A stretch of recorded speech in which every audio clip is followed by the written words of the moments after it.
എല്ലാവർക്കും നമസ്കാരം. അപ്പോൾ നമുക്ക് ഇന്നത്തെ ബാക്കി വീഡിയോയിലേക്ക് കിടക്കാം. ഇനി അടുത്ത ക്വസ്റ്റ്യൻസ് ആണ്. ഇന്ന് 4 ക്വസ്റ്റ്യൻസേ ഉള്ളൂ. അപ്പോൾ നമുക്ക് ചെയ്തു നോക്കാം. ഒന്നാമത്തെ ക്വസ്റ്റ്യൻ, താഴെ പറയുന്നവയിൽ ശരിയായ പ്രസ്താവനകൾ തിരഞ്ഞെടുക്കുക. 1. വയനാട് ജില്ല രൂപീകൃതമായത് 1981 നവംബർ 1. 2. വയനാട് ജില്ലയിൽ 3 താലൂക്കുകളുണ്ട്. മൂന്നാമത്തെ 700 മീറ്റർ മുതൽ 2100 മീറ്റർ വരെയാണ് വയനാട് പീഠഭൂമിയുടെ ഉയരം. അപ്പം നമുക്ക് ഒന്നാമത്തെ ഓപ്ഷൻ വെച്ചിട്ട് നോക്കാം. വയനാട് ജില്ല രൂപീകൃതമായത് 1981 നവംബർ 1. അത് തെറ്റാണ്. കാരണം 1981 അല്ല, 1980 നവംബർ 1 വയനാട് ജില്ല രൂപീകൃതമായത്. എപ്പോഴാണ്? 1980 നവംബർ 1. രണ്ടാമത്തെ ഓപ്ഷൻ, വയനാട് ജില്ലയിൽ 3 താലൂക്കുകളുണ്ട്. അപ്പം അതും തെറ്റാണ്. 2013 വരെ വയനാട് ജില്ലയിൽ 3 താലൂക്കുകളായിരുന്നുള്ളത്. ഇപ്പം 4 താലൂക്കുകൾ വയനാട് ജില്ലയിലുണ്ട്. അത് ഏതൊക്കെയാണ്? വൈത്തിരി, സുൽത്താൻ ബത്തേരി, മാനന്തവാടി, പനമരം. ഈ നാല് താലൂക്കുകളാണിപ്പോൾ വയനാട് ജില്ലയിൽ ഉള്ളത്. മൂന്നാമത്തെ ഓപ്ഷൻ, 700 മീറ്റർ മുതൽ 2100 മീറ്റർ വരെയാണ് വയനാട് പീഠഭൂമിയുടെ ഉയരം. അത് കറക്റ്റാണ്. ഈ 2100 വരെ പോകാൻ കാരണം വയനാട്ടിലെ പശ്ചിമഘട്ട മലനിരകളുടെ ഭാഗമായ ചില ഉയർന്ന കൊടുമുടികൾ കാരണമാണ് ഇത്രയും 2100 മീറ്റർ വരെ ഇതിൻ്റെ ഉയരം പോകാൻ കാരണം. അപ്പോൾ ഇതിൽ റൈറ്റ് ഓപ്ഷൻ ഇല്ല. 3 താലൂക്കുകൾ എന്നെടുക്കുകയാണെങ്കിൽ നമുക്ക് സി ആയിട്ട് ഓപ്ഷൻ എടുക്കാം. പക്ഷേ ഇപ്പോൾ 4 താലൂക്കുകൾ ഉണ്ട്. അടുത്ത ക്വസ്റ്റ്യൻ, മിശ്ര സമ്പദ് വ്യവസ്ഥ എന്നതുകൊണ്ട് ഉദ്ദേശിക്കുന്നത് ആധുനികവും പരമ്പരാഗതവുമായ വ്യവസായങ്ങൾ, പൊതുമേഖലയും സ്വകാര്യ മേഖലയും, സ്ഥൂല സാമ്പത്തിക ശാസ്ത്രവും സൂക്ഷ്മ സാമ്പത്തിക ശാസ്ത്രവും ഇവയൊന്നുമല്ല.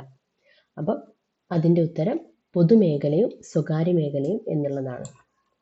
ഗവൺമെൻറ്റിൻ്റെ നിയന്ത്രണത്തിലുള്ള പൊതുമേഖലയും വ്യക്തികളുടെ ഉടമസ്ഥതയിലുള്ള സ്വകാര്യ മേഖലയും ഒത്തുചേർന്ന് പ്രവർത്തിക്കുന്ന വ്യവസ്ഥയാണ് എന്ത്? മിശ്ര സമ്പദ് വ്യവസ്ഥ എന്ന് പറയുന്നത്. അടുത്ത ക്വസ്റ്റ്യൻ, ഓക്കെ, താഴെ തന്നിരിക്കുന്നതിൽ ഹരിത വിപ്ലവത്തിൻ്റെ ഘടകങ്ങൾ ഏതൊക്കെ? അത്യുൽപാദന ശേഷിയുള്ള വിത്തുകൾ, ജലസേചനം, രാസവള പ്രയോഗം. അപ്പോൾ ഈ 3 ശരിയാണ്. ഏതൊക്കെ? അത്യുൽപാദന ശേഷിയുള്ള വിത്തുകൾ, ജലസേചനം, രാസവള പ്രയോഗം. അതുകൂടാതെ എന്താണ്? ഈ ആധുനിക കാർഷിക യന്ത്രങ്ങളുടെ ഉപയോഗം എന്നുള്ളതും എന്താണ്? ഹരിത വിപ്ലവത്തിൻ്റെ ഒരു ഘടകമാണ്. അപ്പോൾ ഇതിൽ ഓപ്ഷൻ നമുക്ക് ഡി ആണ് വരുന്നത്. അപ്പോൾ ആരാണ്? MS സ്വാമിനാഥൻ നമ്മൾ കേട്ടിട്ടുണ്ടാവുമല്ലോ. ആരാണ് MS സ്വാമിനാഥൻ? ഹരിത വിപ്ലവത്തിൻ്റെ പിതാവാണ് MS സ്വാമിനാഥൻ. അങ്ങനെയാണെങ്കിൽ നോർമൻ ബോർലോഗ് എന്താണ്? ലോക ഹരിത വിപ്ലവത്തിൻ്റെ പിതാവാണ്. ഓക്കെ, ഇനി ഇന്നത്തെ ലാസ്റ്റ് ക്വസ്റ്റ്യൻ,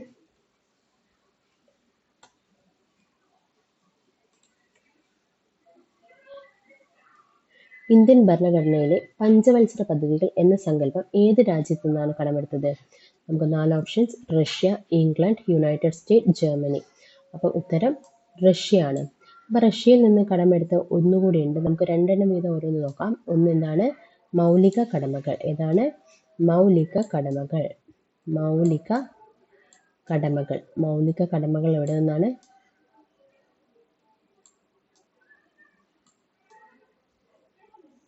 മൗലിക കടമകൾ എവിടെ നിന്നാണ് എടുത്തത്? റഷ്യയിൽ നിന്ന് തന്നെയാണ് എടുത്തത്. റഷ്യ അല്ലെങ്കിൽ നമുക്ക് USSR എന്ന് പറയാം അല്ലേ? റഷ്യ അല്ലെങ്കിൽ USSR എന്ന് പറയാം. അങ്ങനെയാണെങ്കിൽ നമുക്ക് ഇംഗ്ലണ്ടിൻ്റെ കേസ് നോക്കാം. അപ്പം ഇംഗ്ലണ്ടിൻ്റെ കേസിൽ ഏതാണ്? ഇംഗ്ലണ്ടിൻ്റെ കേസിൽ ഏക പൗരത്വം അല്ലെങ്കിൽ സിംഗിൾ സിറ്റിസൺഷിപ്പും നിയമവാഴ്ചയും നമ്മൾ എവിടെ നിന്ന് എടുത്താണ്? ഇംഗ്ലണ്ടിൽ നിന്ന് എടുത്തതാണ്. അതുകൂടാതെ US-ൽ നിന്നാണെങ്കിൽ മൗലിക അവകാശങ്ങളും ആമുഖവും നമ്മൾ യുണൈറ്റഡ് സ്റ്റേറ്റിൽ നിന്ന് എടുത്താണ്. മൗലിക കടമകളാണ് റഷ്യയിൽ നിന്നെടുത്തത്. മൗലിക അവകാശങ്ങൾ യുണൈറ്റഡ് സ്റ്റേറ്റ്സിൽ നിന്നാണ് എടുത്തത്. ജർമ്മനിയിൽ നിന്ന് അടിയന്തരാവസ്ഥയിൽ മൗലികാവകാശങ്ങൾ താൽക്കാലികമായി നിർത്തിവെക്കുന്നത് നമ്മൾ ജർമ്മനിയിൽ നിന്ന് കടമെടുത്തതാണ്. ഓക്കെ, അപ്പം ഇത്രയാണ് ഇന്നത്തെ ക്വസ്റ്റ്യൻസ്. Thank you.